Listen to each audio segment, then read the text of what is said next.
Hello friends, Bihar शिक्षक नियुक्ति के अपडेट को लेकर फिर से मैं आपके सामने आ चुका हूं। और जैसा कि कल आप लोगों ने देखा था, मेरे वॉइस क्लियर नहीं थे और चूँकि टेक्निकल कारण से आपको बहुत सारे प्रश्नों का जवाब नहीं मिल पाया था। दूसरी बात है कि बहुत सारे कन्फ्यूजन सभी अभ्यर्थियों में है और कुछ ऐसे अभ्यर्थी भी जो हैं बहुत सारे र्यूमर्स फैला के रखे हैं, जिसमें कि डाउट्स इतने ज़्यादा बढ़ गए हैं, लोगों में इतने ज़्यादा पैनिक माहौल बन गया है, जिसको लेकर मुझे आना पड़ा और आप लोगों के सामने लाइव होकर बताना पड़ रहा है कि क्या परिस्थिति है, किस तरह से होगा। क्योंकि इतने सारे डाउट्स, इतने गलतफहमियां कहेंगे उसको, ऐसी गलतफहमियां हैं जो बिल्कुल ही नहीं है और आप लोगों ने उसको पाल रखा है या मान रखा है, या आपके हजारों कमेंट्स इस तरह के आए हैं जिसमें कि ऐसा लग रहा है कि या तो आप चीज़ों को समझ नहीं पा रहे हैं और पैनिक हो रहे हैं। कुछ लोगों ने ऐसे कमेंट्स किए हैं कि जैसे मैंने किसी को सबको भोज में बुला लिया और अंत में जो है एक आदमी को सीट मिल रहा है। ऐसी बात नहीं है। आपको जो डिटेल्स ऑर्डर निकलने थे वो भी निकल चुका है, उस ऑर्डर्स के साथ भी मैं आ चुका हूं और ऑर्डर्स के हर एक बिंदु जो है उस पर हम पहले बात कर लेंगे। उससे मुझे लगता है कि मैक्सिमम चीज़ें क्लियर हो जाएगी। जो बचेगा उसके बारे में हम बात करेंगे। जो आप ऑफिशियली चाहते थे कि वो नोटिफिकेशन हो, ऑफिशियली नोटिफिकेशन आज निकल चुका है, जिसको लेकर हम आपको बताएंगे। और मेरे लाइव आने का उद्देश्य सिर्फ और सिर्फ यह है कि जो आपके डाउट्स हैं या कुछ दूसरे ग्रुप्स द्वारा या कुछ ऐसे लोगों द्वारा जो डाउट्स को और बढ़ाने की कोशिश कर रहे हैं या इस तरह से माहौल बना रहे हैं जिससे पैनिक हो रहा है, जिसको लेकर आप लोगों के को ज़्यादा ईजी करने के लिए और सही जानकारी देने के लिए आज मैं आपके सामने आया हूँ। और जितने कमेंट्स कल आए थे उसको भी मैंने देखा है। कमेंट्स के आधार पे जो डाउट्स है उसको भी क्लियर हम कर देंगे। लेकिन मैं उम्मीद करता हूं कि 90% आपके डाउट्स जो है वो आज के ऑफिशियल जो ऑर्डर्स हुए हैं उससे आपका क्लियर हो जाएगा। तो सबसे पहले स्टार्ट करते हैं। जो अधिसूचना आई है उसको आप देख लीजिए। ये तो आपको पता ही होगा कि पहले हम लोगों ने डेट जो है वो 5, 7 और 12 रखा था, लेकिन जब आप लोगों ने ही रिक्वेस्ट किया कि 1 से 5 और 6 से 8 को अलग किया जाए क्योंकि दोनों ही काउंसलिंग में आपको भाग लेना है, तो फिर से इसको जो है हम लोगों ने चेंज किया। और चेंज क्या किया वो आप देखने की कोशिश करिएगा कि पहले हम लोगों ने जो डेट रखा था वो ये था, ये था और ये था। लेकिन बाद में हमने क्या किया कि आपके 1 से 5 के लिए अलग से फिर हम लोगों ने, जैसे सपोज डेट की नगर निकाय का चल रहा है तो इसके लिए हम लोगों ने ये आपका एक डेट ऐड किया है, एक डेट ए ऐड किया है और 12 को पंचायत का होगा। तो मुझे लगता है कि आप क्लियर हो गए हैं डेट के लिए। 5 और 6 नगर निकाय का, प्रखंड नियोजन इकाई 7 और 8 और पंचायत का 12 को। और कहाँ पे होगा? सभी जिला मुख्यालय पे होंगे। पंचायत का केवल जो है प्रखंड मुख्यालय लेवल पे होगा। और ये भी आप लोगों का सजेशन था कि कैंप मोड में हो, ओपन कैंप मोड में हो, सबको मौका मिले और नियोजन इस तरह से हो कि मैक्सिमम जो कैंडिडेट्स हैं उनको इसमें समावेश किया जा सके। और कैंप मोड में होने से जिस तरह की जो प्रॉब्लम्स, परेशानी झेलनी पड़ती थी उसको दूर किया जा सकता है। बहुत सारी जो कठिनाइयाँ, कोई डिमांड, बहुत सारी जो आपके साथ झेलना पड़ता था वो सब को दूर करने के लिए कैंप मोड में इसको लाया गया है। आगे चलेंगे और देखेंगे एक एक करके कि किस तरह से हमने इसमें कई चीज़ों को रखा है। जैसे कई ऐसे पंचायत हैं जो कि नगर परिषद या नगर पंचायत में समाविष्ट हो गए हैं। ऐसे 306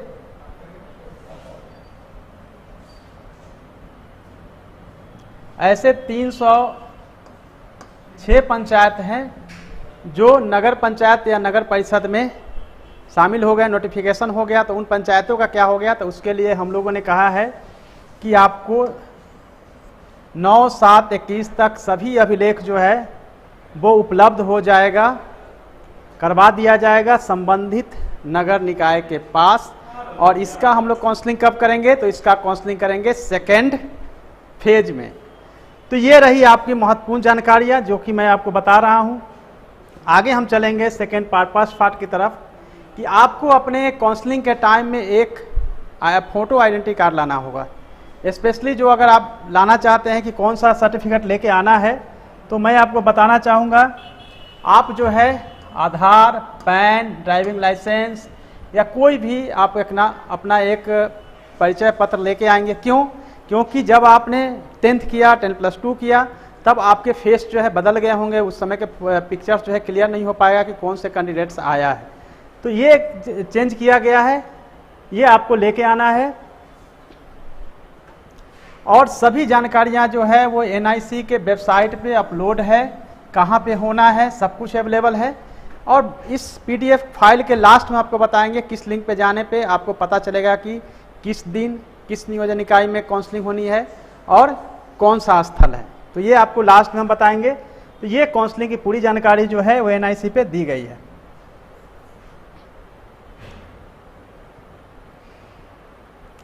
सबसे ज़्यादा डाउट्स जो है वो है आपके सर्टिफिकेट को लेकर।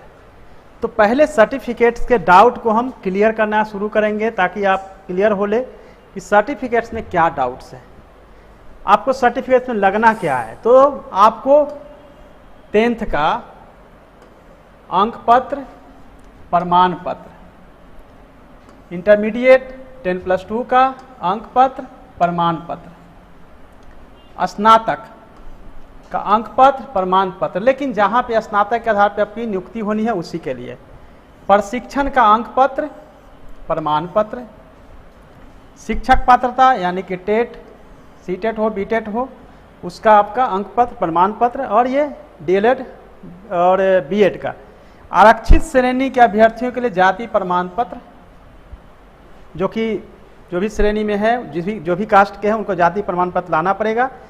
और जो आवासीय प्रमाण पत्र है, सपोज डेट कि आप BC में है, SC ST में है, कहीं भी हो, कोई भी अगर रिजर्वेशन का लाभ लेना है तो आपको आवासीय प्रमाण पत्र अनिवार्य है।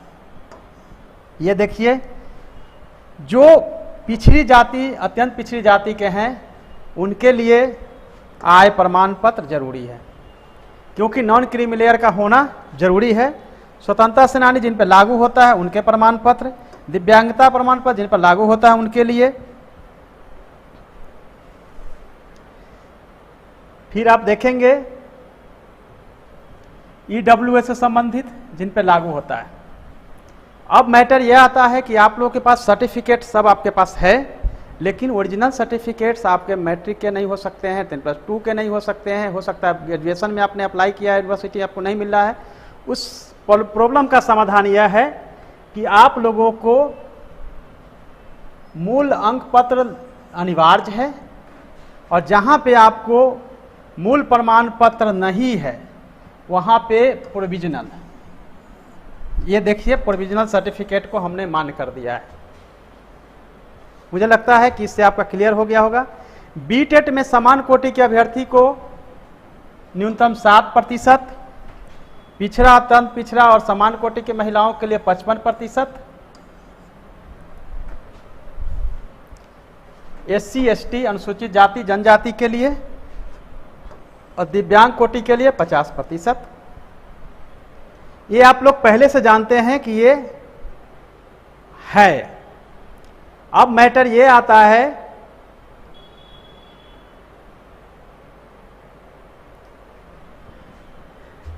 कि ये 50% यानी कि BTET में जो सुविधा दी गई है वही CTET में भी लागू होगा।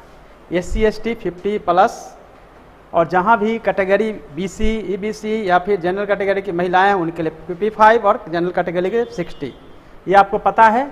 अब एक कंफ्यूजन आप लोगों के सामने था कि 82 वाले को 2 मार्क्स का जो वेटेज है वो मिलेगा कि नहीं। तो 22 या उससे कम वाले को नहीं मिलेगा, क्योंकि वो 54% समथिंग होता है। 55 से ऊपर ही, 55 से 70 तक 2% का वेटेज है, 2, 4, 6 और 10 का वेटेज है। इसीलिए आपको ध्यान रखना है कि 82 या 82 से कम वाले जो भी हैं उनको नहीं मिलेगा। CTET और BTET दोनों में 150 मार्क्स का एग्जाम लिया जाता है। तो मुझे लगता है आप यहाँ पे बिल्कुल ही क्लियर हो गए होंगे। दूसरा यह है कि आपका जब काउंसलिंग के दरमियान आप सिलेक्ट कर लिए जाएंगे तो बहुत सारा क्वेश्चंस आया कि मेरे सर्टिफिकेट ले लिए जाएंगे, मैं क्या करूँगा, सर्टिफिकेट ले लिए जाएंगे, मैं क्या करूँगा, कौन कौन सा सर्टिफिकेट लिया जाएगा। हम थोड़ी सी सुविधा देते हुए विभाग ने ऐसा सोचा कि अब सर्टिफिकेट जो है हम लोग केवल टेट का सर्टिफिकेट यानी BTET और CTET का लेंगे, और साथ में BEd और DLED का ही ओरिजिनल सर्टिफिकेट लेंगे, और बाकी सर्टिफिकेट जो है आपको लौटा दिया जाएगा। अब मैटर यह है कि क्या आप जब आएंगे काउंसलिंग के लिए तो क्या उसी समय आपके सर्टिफिकेट ले लिए जाएंगे और 4 बजे तक वेट कराए जाएंगे? नहीं, पहले हम जो मेरिट लिस्ट बने हैं उसके हिसाब से क्रमबद्ध रूप से बुलाएंगे 50 को। उसमें से जो भी कैटेगरी से सीट भरता जाएगा उसको टिक करते जाएंगे, नाम लिखते जाएंगे और सीट फुल होता जाएगा। वेट नहीं किया जाएगा 4 बजे तक का। 4 बजे तक का वेट कैसे करेंगे? तो जब हम 4 बजे तक राउंड राउंड घुमा रहे हैं और सीट खाली रहेगा तभी तक हम लोग वहां जाएंगे। सपोज डेट किसी नियोजन इकाई में गए और 2 सीट है और पहला जो मेरिट से आ रहा है वही आया और उसने कहा कि देखिए मैं फर्स्ट और सेकंड हूं और आप दोनों का सीट भर गया, जनरल कैटेगरी का था सीट और फिर फिल हो गया, समझ जाइए कि वो 5 मिनट में काउंसलिंग खत्म हो जाएगी, क्योंकि 2 सीट थी, पहले टॉप जो 2 थे वो आ चुके थे। दूसरी बात है, आपको लगेगा कि कई जगह जो मेरिट लिस्ट बने हैं उसमें टॉप कोई है, मेरा तो 5वें पोजीशन पे है, मेरा तो 50 पोजीशन पे चला गया, जबकि मेरा कहीं और पोजीशन होना चाहिए। इसके लिए बिल्कुल ही बगल में काउंसलिंग सेंटर के बगल में बनाए जाएंगे हेल्प डेस्क सेंटर, जहां आप अपनी आपत्ति रखेंगे और एट ए टाइम आपकी आपत्ति का निराकरण करते हुए काउंसलिंग सेंटर पे जो अधिकारी होंगे वो आपको लेके जाएंगे। तो मुझे लगता है कि आपकी जो डाउट्स है कि सर्टिफिकेट रख लिया जाएगा और तमाम तरह की चीज़ें, वो नहीं होने वाली है। सर्टिफिकेट में आपको टेट का और प्रशैक्षणिक प्रमाण पत्र यानी कि DLED BEd रख लिया जाएगा और वो दोनों सर्टिफिकेट रखने का मतलब है कि आपका सिलेक्शन हो चुका है प्रोविजनली। लेकिन जब तक आपका सर्टिफिकेट चेक नहीं होगा, बाकी जो हमारे पास स्कैन होकर आएगा, तब तक आपकी जो अपॉइंटमेंट लेटर है वो इशू नहीं किए जाएंगे। तो कुल मिला के आप देखेंगे कि किस तरह से। दूसरी बात है कि जो लोग सीटेट पास हैं और जिनका 60 से कम है तो डाउनलोडेड जो सर्टिफिकेट है वो मान्य होगा, जिसमें कि डिस्क्वालीफाई भी लिखा हुआ है। तो ये आप लोगों को ध्यान रखना है। टेट जो है ये जमा कर लिया जाएगा, लेकिन लगता हो आपने अभी काउंसलिंग अभी कराया और आपको पता चला कि अमुक पंचायत में या अमुक ब्लॉक में हमारे होने की संभावना है, वहाँ कैंडिडेट नहीं है और यहाँ के बजाय वहाँ बेटर है, तो आप एट ए टाइम काउंसलिंग के बीच से भी अपने सर्टिफिकेट ले जा सकते हैं। बस एक घोषणा पत्र होगा जिसको कि आपको साइन करना होगा और आपके सर्टिफिकेट जैसा कि आप देख रहे हैं सदस्य सचिव द्वारा हस्ताक्षर किया जाएगा, उसके उपरांत तो आपको वापस कर दिया जाएगा। 2 आपको जो है जीरोक्स कॉपी लाना है जिसपे कि आपका साइन होना चाहिए। और काउंसलिंग के बाद हमारे DO DPO द्वारा सभी सर्टिफिकेट जो है आपका जो आपसे लिया जाएगा, जो आपके साइन का होगा, 2 ओरिजिनल सर्टिफिकेट, बाकी का वो हमारे जो वेबसाइट है उस पर अपलोड करने की जिम्मेवारी हमारे DO DPO की होगी। वो उस पर अपलोड कर देंगे, फिर उसको हम लोग चेक करना शुरू करेंगे।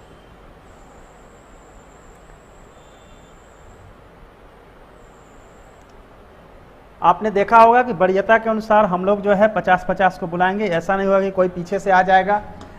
मेधा का पूरा सम्मान होगा, जो सबसे ऊपर होंगे उनको सबसे पहले बुलाया जाएगा। अब आपकी समस्या है कि कैसे कैसे कैटेगरी वाइज बुलाया जाएगा, जिसको लेके आप लोग बहुत ज़्यादा परेशान है। तो सबसे पहले पुकारा जाएगा अनारक्षित महिला पुरुष कोई भी। तो UR से स्टार्ट होते हुए अनारक्षित महिला कोटि, फिर पिछड़ा वर्ग पुरुष महिला, पिछड़ा वर्ग महिला, अत्यंत पिछड़ा वर्ग पुरुष महिला, अत्यंत पिछड़ा वर्ग महिला, अनुसूचित जाति पुरुष महिला, अनुसूचित जाति महिला, अनुसूचित जनजाति पुरुष महिला, अनुसूचित जाति महिला, और फिर आरक्षित वर्ग की महिला, आर्थिक रूप से पिछड़े हुए वर्ग की दोनों, उसके बाद फिर आर्थिक रूप से पिछड़े वर्ग की महिला, और निःशक्त यानी कि दिव्यांग के होने की स्थिति में उनको। उसके बाद निःशक्त अभ्यर्थी को सर्वप्रथम नियोजन का अवसर इसलिए दिया जाएगा क्योंकि नियुक्ति के सापेक्ष का जो उनको रिजर्वेशन है वो मिलेगा सर्वप्रथम। यहाँ देखेंगे कि जहाँ पे निःशक्त है, निःशक्त अभ्यर्थी को सर्वप्रथम नियोजन का अवसर उनके उपलब्ध रिक्ति के सापेक्ष में देने का दायित्व संबंधित नियोजन इकाई का होगा। यानी कि अपने ही रिजर्वेशन या जनरल कैटेगरी में जनरल में जाएंगे, लेकिन चूंकि निःशक्त है तो उनको सर्वप्रथम मौका दिया जाएगा। इसके अलावा देखेंगे कि स्वतंत्रता सेनानी के जो पोता पोती, नानी नतनी है, नाती नतनी, उनके लिए काउंसलिंग का अवसर दिया जाएगा। लेकिन एक बात जो सबसे जरूरी है उसको आप लोग देख लीजिए।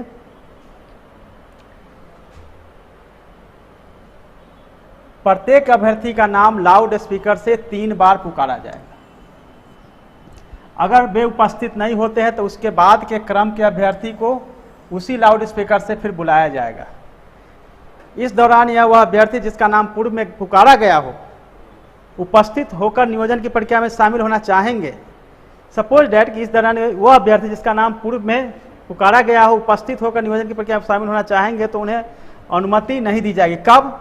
जब लाउड स्पीकर पे 3 बार आपको पुकारा गया और फिर आप बाद में आते हैं, अब उस समय नहीं होते हैं, तो फिर इस स्थिति में क्या करेंगे कि आपका नाम पुकारा गया, आप नहीं थे, 1 घंटा बाद पहुंचे या दूसरे नियोजन इकाई से दूसरे नियोजन इकाई की तरफ मूव करने के बाद आप पहुंचे, तो फिर क्या करेंगे? आपको लगेगा कि अब क्या करना है, तो आपको वेट करना है और वेट करने के बाद फिर से टॉप से हमारा स्टार्ट होगा और टॉप में जब आपका नाम, अगर वो भी टॉप से तब बुलाया जाएगा जब हमारे यहाँ सीट खाली होगा, और सीट खाली होगा तो बुलाया जाएगा, तभी आपको फिर से मौका मिलेगा कि काउंसलिंग में आप शामिल हो सकते हैं। जैसा कि आप पढ़ के देख सकते हैं, वरीयता सूची से सभी अभ्यर्थियों को बुलाने के बाद यदि रिक्ति अवशेष रहती है और ऊपर की सूची में अंकित अभ्यर्थी जिसका नाम पुकारे होने पर अनुपस्थित रहे, वैसे छूटे अभ्यर्थियों को मेधा सूची के अनुसार काउंसलिंग की प्रक्रिया में शामिल किया जाएगा।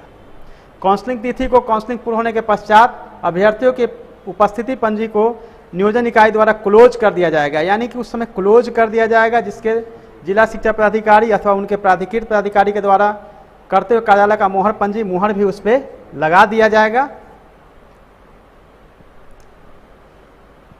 टाइमिंग जो है वो आप लोगों के लिए बहुत महत्वपूर्ण है। कितने से कितने बजे का टाइम रखा गया है? तो टाइम जो है आपका 11:30 से 4:30 बजे तक का है। 11:30 से स्टार्ट होगा, 4:30 बजे तक चलेगा। अब लगेगा कि 4:30 बजे तक क्यों चलेगा? 11:30 बजे स्टार्ट होता है, 50 लोगों को बुलाया जाता है, सीट है 100, तो उसमें से पहले राउंड में से 3-4 टर्नअप हुए, उसके बाद फिर नेक्स्ट को बुलाया जाएगा, नेक्स्ट को बुलाया जाएगा, और यह प्रक्रिया तब तक चलती रहेगी जब तक कि पूरा सीट नहीं भर जाता है। और 4:30 बजे कोई कैंडिडेट्स नहीं है और उस नियोजन इकाई के पास फिर भी 2 सीट किसी भी रिजर्व कैटेगरी कहीं भी खाली रह गया, तो 4:30 बजे के बाद उस प्रक्रिया को आगे नहीं बढ़ाना है। और जैसे ही आप काउंसलिंग के लिए जाते हैं, पुकारा गया और काउंसलिंग के लिए गए, आपके सारे कागजात प्रॉपर मिल गए हैं, आपके मूल आवेदन के साथ मैच कर गए हैं और आपका सर्टिफिकेट देख लिया गया कि ठीक है, उसको रख लिया गया, सर्टिफिकेट रख लिया गया और आपको टिक लगा दिया गया, उसी समय आप समझिए कि आपका चयन हो चुका है। यह नहीं मतलब है कि सभी का सर्टिफिकेट हमने जमा किया 4 बजे तक, जो आप लोगों को बहुत कन्फ्यूजन लोगों ने क्रिएट करके रखा है। 4 बजे तक सबका हम जमा कर लेंगे, कुछ नहीं ऐसा हमारे पास भेजा कि सर मान लेते हैं कि हम सिलेक्ट हो गए हैं पहले और कोई जो है पीछे से 2 बजे आया और मेरे से आगे वाला मेरिट वाला था, हम तो बैठे रह गए, उसका हो गया।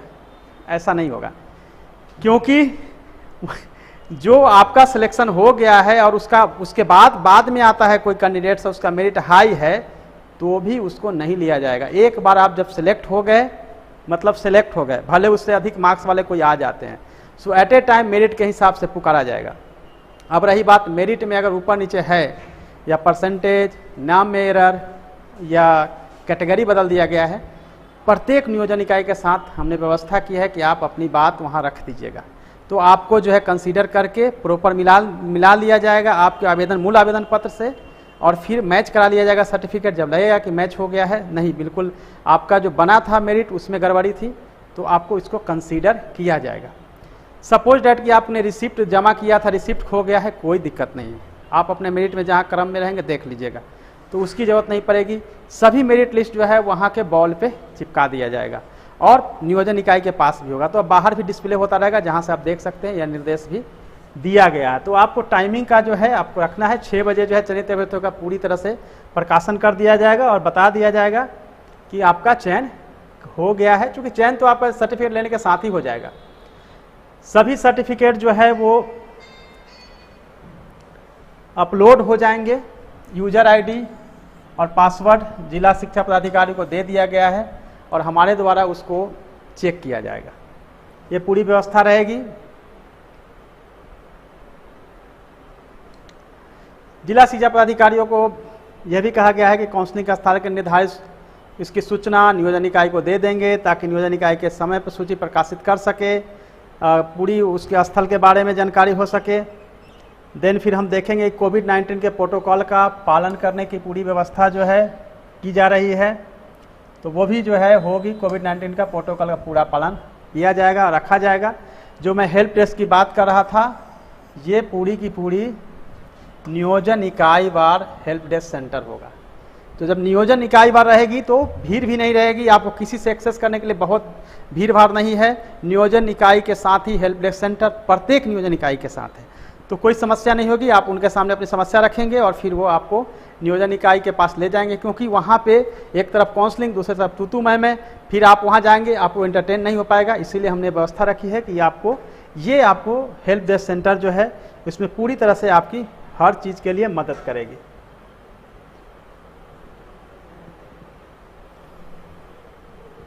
एक बहुत महत्वपूर्ण चीज़ जो आप लोग सोचते होंगे कि मान लेते हैं कि जो आप जानते हैं कि ये पंचायती राज व्यवस्था का जो टाइम था जून का वो समाप्त हुआ, उसके बाद समिति बनाई गई और समिति के माध्यम से जैसे पंचायत देखेंगे, पंचायत परामर्श समिति,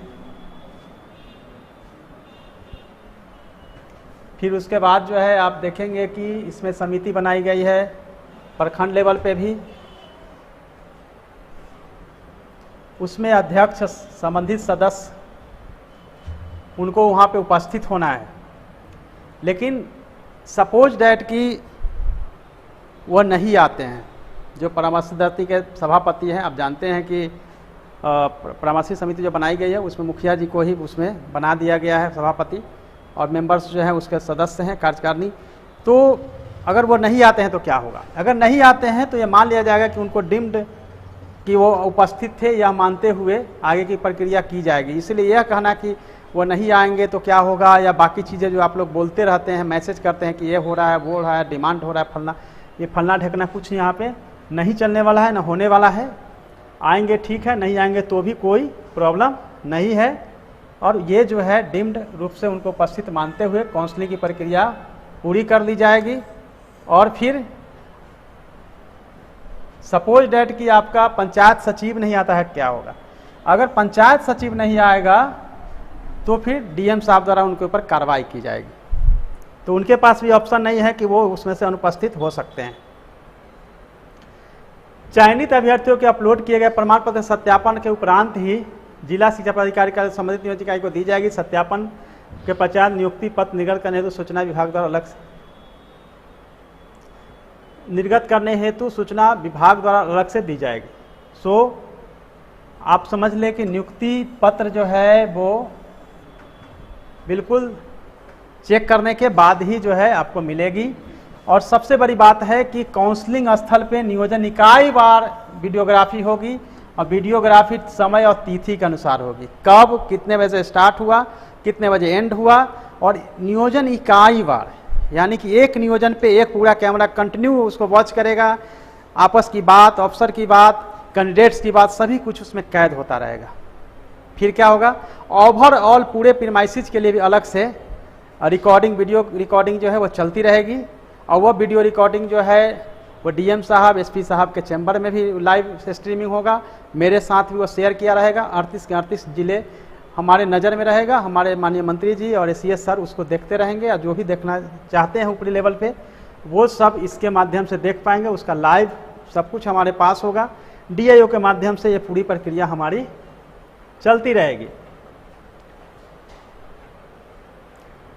ये तो ठीक है, वो पर्याप्त बल में पुलिस बल वगैरह व्यवस्था की रहेगी, इसमें तो कोई आप लोगों को कोई है नहीं।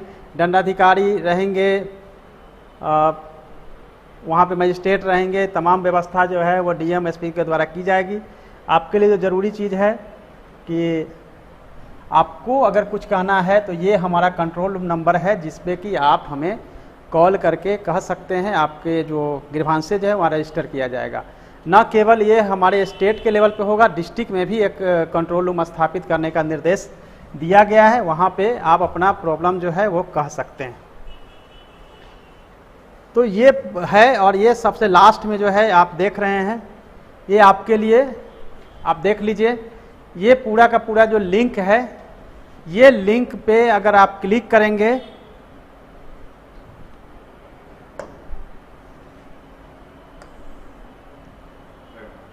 ये लिंक को अगर क्लिक करेंगे तो आपको पूरा का पूरा कब कहाँ होना है काउंसलिंग उसकी डिटेल्स इस पे मिलेगी डिस्ट्रिक्ट वाइज। तो ये डिस्क्रिप्शन में चला जाएगा, आप इसको देख सकते हैं। तो ये रही पूरी की पूरी हमारी जो है डिटेल्स गाइडलाइन, जिसको कि हमने आपको डिटेल्स में बतलाया।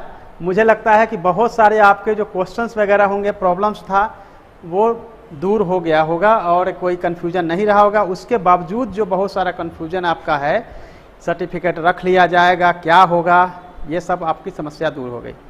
सर्टिफिकेट में सभी सर्टिफिकेट क्यों नहीं रखा जा रहा है?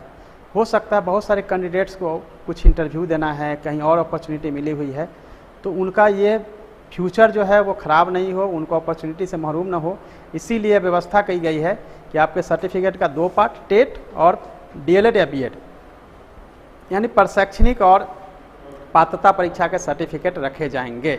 इसके अलावा कोई सर्टिफिकेट नहीं रखा जाएगा, बाकी लौटा दिए जाएंगे। लेकिन हाँ, एक बार अगर आपका सिलेक्शन हो गया है तो दूसरे जगह अगर आप काउंसलिंग की कोशिश करते हैं स्कैन पेपर लेकर, स्कैन सर्टिफिकेट बना के या गलत तरीके से, तो आपकी यहाँ जो सिलेक्शन हुई है वो भी रद्द कर दी जाएगी। तो यह ध्यान रखेंगे कि आपका एक बार सिलेक्शन हो गया है तो घर में रहें, खुश रहें अपने पेरेंट्स के साथ। अब ट्राई ना करें। एक बहुत जो खुशखबरी वाली बात नहीं है वो है, जिन्होंने गलत सर्टिफिकेट लगाए थे उन पे कार्रवाई भी होगी, पर्याप्त पुलिस बल होगी, एफआईआर, सब तमाम तरह की चीज़ें हो सकती है, पहला। दूसरा, जो जेन्युइनली 60% पे थे, 80% का सर्टिफिकेट लगा दिए हैं, उनके लिए भी अच्छी खबर नहीं है, क्योंकि मूल आवेदन से मिलान किया जाएगा, गलत पाए जाने पे कार्रवाई की जाएगी। मुझे लगता है कि आपके जितने डाउट्स थे वो लगभग क्लियर हो गए होंगे। इसके अलावा कोई डाउट्स है तो मैं अब कमेंट्स देखना शुरू करता हूँ कि क्या क्या कमेंट्स आपके आ रहे हैं, उसके कमेंट्स के हिसाब से हम बताने की कोशिश करेंगे। कौन किस कैटेगरी में जाएगा? जो कैटेगरी के लिए जो रिजर्व है उस कैटेगरी को वायलेट नहीं किया जा सकता। जिस कैटेगरी के लिए जो है उसी कैटेगरी में वो, जैसे ईडब्ल्यूएस का सीट है फीमेल का, और उसमें अगर कोई चाहे कि हम दूसरे जनरल कैटेगरी के जो बॉयज़ है वो चले जाए, वो नहीं होगा। कोई भी कैटेगरी में जिस कैटेगरी का जो सीट है वो उसी कैटेगरी से भरा जाएगा। तो ये नहीं आप लोग दुविधा रखिए कि उसका कैटेगरी हम लेंगे, उसका कैटेगरी लेंगे, और बाकी जो है कैरी फॉरवर्ड हो जाएगा। और एक सीटेट दिसंबर, जनवरी सीटेट, इन सब की समस्या है कि कब निकलेगा, हमको शामिल कर लीजिए। चूँकि अब तो शामिल करने के लिए जो भी प्रयास आप लोगों ने किया था, लेकिन अभी इस नियोजन प्रक्रिया के पूर्ण होते ही आप लोग को अपॉर्चुनिटी दी जाएगी। जैसा कि माननीय मंत्री जी के द्वारा बताया गया था कि हाँ 7th फेज भी इस फेज को पूरा होने के बाद शुरू किया जाएगा। सो आप लोग होप नहीं खोइए, वही जो है जल्दी शुरू किया जाएगा। क्योंकि कमेंट्स हज़ारों आए हैं, इसलिए बहुत मुश्किल है कि सारे कमेंट्स को रिप्लाई किया जाए। हाँ, सर्टिफिकेट पुराने और नए की बात है। सर्टिफिकेट जो है, जो आपने आवेदन के साथ लगाए थे वो मान्य होगा, फ्रेश सर्टिफिकेट की ज़रूरत नहीं है। लेकिन एक समस्या आपकी ये भी है कि मेरा सर्टिफिकेट खो गया है जो आपने लगाया था, तो क्या करें? जैसे आवासीय लगाया, आय लगाया, ईडब्ल्यूएस का लगाया, तो क्या करें? तो एक बात आप गौर से सुनिए, जो सर्टिफिकेट लगाया था और खो गया है और नया सर्टिफिकेट बनाया है, तो नया सर्टिफिकेट हम एक्सेप्ट करेंगे, लेकिन तब जब पुराने सर्टिफिकेट के स्टेटस चेंज नहीं हुआ होगा। जैसे आप बीसी के हैं, इनकम टैक्स आपका जो था और नॉन क्रीमी लेयर में थे, और अभी जो सर्टिफिकेट बनाया है वो भी नॉन क्रीमी लेयर का है, आय ऊपर नीचे हो सकता है, तो कोई प्रॉब्लम नहीं है। कल मैंने बताया था कि आय प्रमाण पत्र बनाने की ज़रूरत है ईडब्ल्यूएस के लिए, तो वो उसको हम वापस लेते हुए बता रहे हैं कि ईडब्ल्यूएस के लिए आय प्रमाण पत्र की कोई ज़रूरत नहीं है, क्योंकि आप लोग बहुत परेशान हुए थे और हो सकता है कि मेरे से भूल हुआ हो, तो मैं उसको करेक्ट करते हुए बताता हूँ ईडब्ल्यूएस के लिए कोई आय प्रमाण पत्र की ज़रूरत नहीं है, ईडब्ल्यूएस की सर्टिफिकेट ही एनफ है। तो पुराने और नए सर्टिफिकेट का मुझे लगता है प्रॉब्लम दूर हो गया कि नया सर्टिफिकेट लेके जाएंगे, पुराने वाले खो गए हैं, रिसिप्ट खो गया है, कोई इशू नहीं है। आपका जो है आइडेंटिटी कार्ड जो है वो लेके जाना है, और आप मेरिट के हिसाब से जब करा जाएगा, नाम नीचे है, कोई इशू नहीं है। आप कौन से हेल्प डेस्क सेंटर को बताइएगा, नाम आपका प्रोविजनल में था, ओरिजिनल में नहीं है, फाइनल मेरिट लिस्ट में, तो भी आप जो है वो क्लेम कर सकते हैं और अपने हेल्प डेस्क सेंटर को बता सकते हैं कि क्या हो रहा है।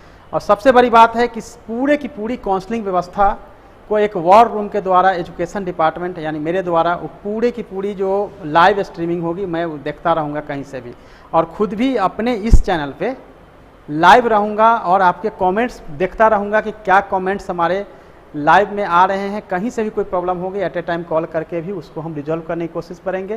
पूरी एजुकेशन विभाग और सरकार आपको बेहतर और सही ढंग से नियोजन हो, सही ढंग से काउंसलिंग हो और मेरिट ही मेरिट आए। किसी तरह की 1% की गड़बड़ी की कोई संभावना नहीं है, क्योंकि बिना सर्टिफिकेट चेक किए हुए कोई भी अपॉइंटमेंट लेटर नहीं मिलेगा। आप सब जानते हैं, कुछ लोग मुहिम चला रहे हैं कि जैसे ही हमारा काउंसलिंग हुआ सर्टिफिकेट दे दीजिए हम लोगों को नियोजन पत्र यानी कि अपॉइंटमेंट लेटर।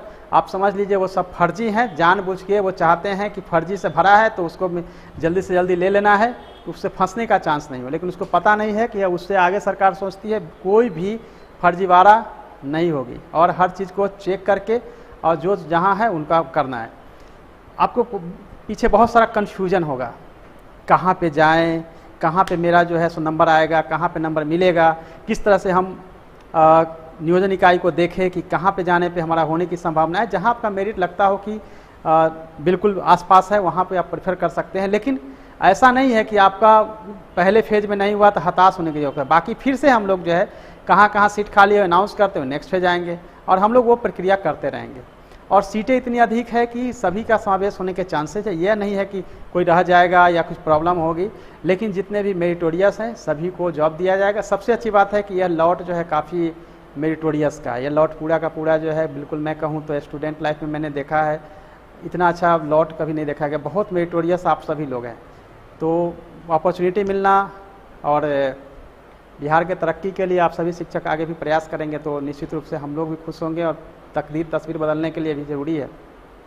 ये लॉट्स से अपेक्षाएं बहुत है और ये लॉट्स में कोई गड़बड़ी नहीं हो, मेरिटोरियस है, इसीलिए इतनी ट्रांसपेरेंसी जो है की जा रही है।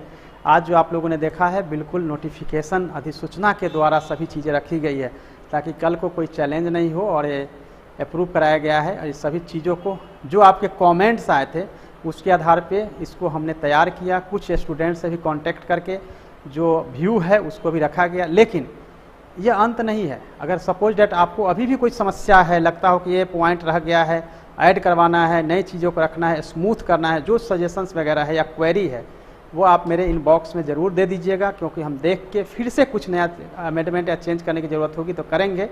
लेकिन ये आप लोगों को एक आशंका थी कि पहले की तरह 11:30 से शुरू करिए, 1 घंटा में जो लोग आएंगे उनका रजिस्टर में सिग्नेचर ले लीजिए और उसके बाद उन्हीं का केवल काउंसलिंग कराइए। बट समस्या यह है कि अगर उतना का आधा घंटा में आके अगर आपका साइन करा लेंगे और उन्हीं का अगर हम काउंसलिंग कराएंगे तो हो सकता है कि जितना कैंडिडेट चाहिए उतना नहीं होगा फर्स्ट। दूसरा ये हो सकता है कि सीट हमें 2 ही है, हम 50 को बुला के रखेंगे तो फिर तो 49 का कुछ होना नहीं है। तो अच्छा यही है कि हम बुलाएंगे और एट ए टाइम कन्फर्म करते जाएंगे जॉब। आप टॉप पे आए हैं, कन्फर्म, आपका कन्फर्म, आपका कन्फर्म, कन्फर्म करके सर्टिफिकेट लेते जाएंगे। आपको उसके लिए पावती जो है मिल जाएगा। जब आपका कन्फर्म और सर्टिफिकेट ले लिया गया मतलब आपका हो गया। तो हो सकता है यह खुशखबरी आपको मॉर्निंग 11:30 बजे पहले ही आप टॉप पे होंगे, आप ही को मिल जाए पहले, और किसी को हो सकता है 4 बजे मिले जहाँ सीट ज़्यादा है या फिर जहाँ कैंडिडेट्स नहीं पहुँच पाएंगे। तो ये पूरी ट्रांसपेरेंसी है और आपकी सहूलियत। अब हमेशा कन्फ्यूजन में रहते हैं और आप लोग जितना हो सकता है वो कोसने का काम करते हैं, कभी भी ब्रॉड माइंड से सोचने का काम नहीं करते हैं। इस उम्मीद यह करता हूँ ब्रॉड माइंड से सोचिए और सही दिशा में सोचिए। कोई भी ऐसा नहीं हो सकता है कि कुछ ऐसी ऑर्डर्स या ऐसे स्पीच दिए जाएंगे जो कि रॉन्ग हो, गलत हो, सही हो। और इतनी ज़्यादा मैसेजेज, इतने ज़्यादा कॉल्स, हर सेकेंड जो है कॉल आना, मैसेज आना, हर तरह के कॉल्स, हर तरह के मैसेज, जिससे कि पूरा विभाग के सभी अधिकारी भी परेशान हो गए कि इतने सारे कन्फ्यूजन है। अब उस कन्फ्यूजन को दूर करने का कोई माध्यम ही नहीं था जिसके द्वारा हम आपको बताएं कि किस माध्यम से आपके पास सामने आए। मेरे पास लगा कि यूट्यूब चैनल के माध्यम से ही आपके सामने आए और अपनी बातें रखा है। इस सेशन का मूल उद्देश्य था आपके सारे डाउट्स को क्लियर करना ताकि बिहार के यूथ को कोई परेशानी नहीं हो और बिहार के यूथ जो है बिहार की तरक्की में आ गया है। तो कुछ कमेंट्स और भी अगर अभी मुझे लगता है कि कुछ लेने लायक है तो उसको हम देख लेते हैं। 82 वाले को आधा जगह पे वेटेज मिला है, वो गलत है, उसको कट कर दिया जाएगा। 82 वाले को वेटेज नहीं मिलेगा 2 नंबर का। मैंने क्लियर कट आपको ऑर्डर ही निकाल दिया है। और आप लोग हमेशा कहते हैं कि रिटर्न में चाहिए, रिटर्न में पूरा आ गया है। इस पे कॉम्पिटेंट अथॉरिटी का अप्रूवल मिल चुका है।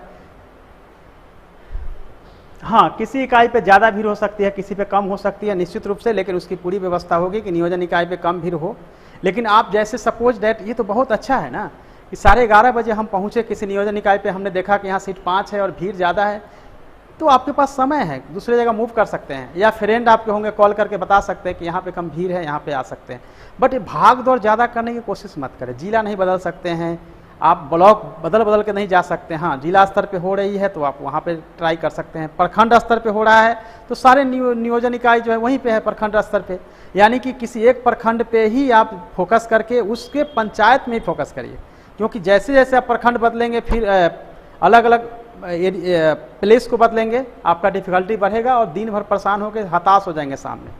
तो किसी एक कहीं खास जगह पे फोकस करिए, कोई जिला हो, कोई ब्लॉक हो, जहाँ पे पंचायत नियोजन इकाई में ज़्यादा सीटें हो सकती है। और कई ज़िले हैं, जैसे दरभंगा में बहुत अधिक सीट है, कई ज़िलों में बहुत सीटें हैं, उसके लिए अलग से व्यवस्था हम लोग करने का प्लान कर रहे हैं, इसलिए घबराने डरने की ज़रूरत नहीं है।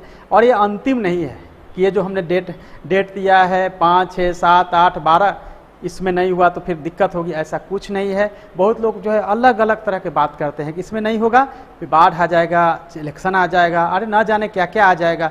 तो ये सब जो है हमेशा भविष्य की चिंता करके वर्तमान नहीं खराब करना चाहिए। वर्तमान में सोचिए, भविष्य में आप अपने से हाइपोथेटिकल होकर सोचते हैं और सोचते हैं कि ये हो जाएगा वो हो जाएगा। 2 साल हुआ है, आप जानते हैं स्टूडेंट का दुश्मन, केवल कोर्ट कचहरी और बाकी चीज़ें करके इतना हुआ, अब फाइनली होने जा रहा है। आशंकित नहीं होइए, 1 वीक के बाद फिर हम नेक्स्ट राउंड देंगे और हमेशा सबको चांस लगना ही और मिलना ही है। ऐसा नहीं हो सकता है किसी का हो किसी का नहीं हो। मुझे लगता है कि मैक्सिमम जो मेरिटोरियस है उन सबका हो ही जाना चाहिए।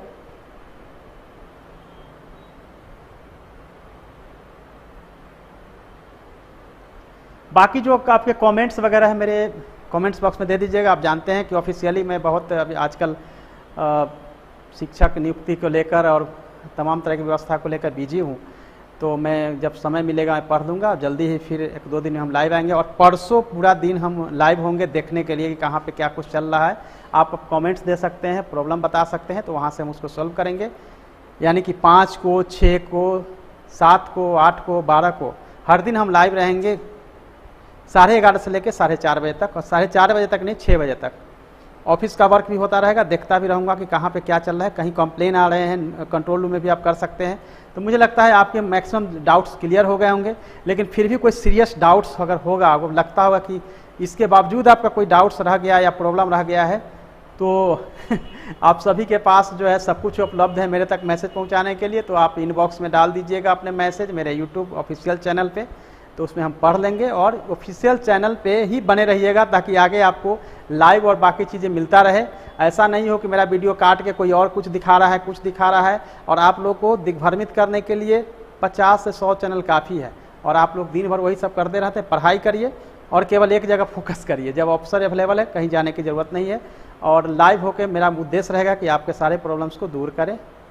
और ऑफिशियली मैं यहाँ पे आया हूँ, ऑफिशियली मैं अपनी बातें कर रहा हूँ, इसीलिए इसको अदरवाइज लेने की ज़रूरत नहीं है।